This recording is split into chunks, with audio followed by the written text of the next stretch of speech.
Mi novio se llama Pablo, tiene 30 años y también es de Zaragoza.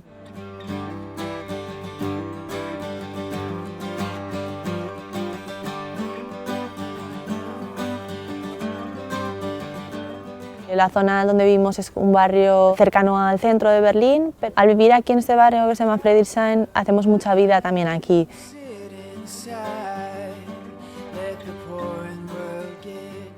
Hier 2 Euro. Dankeschön. Ich danke auch. Vielen Dank. Tschüss. Tschüss. Danke.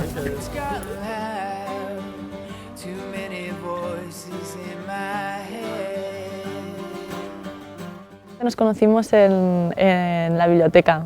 Nuestra zona de reencuentro en toda la gente de Almunia solía ser ahí en las bibliotecas en Zaragoza, y la más famosa, así donde más íbamos siempre mis amigos y yo, era filología.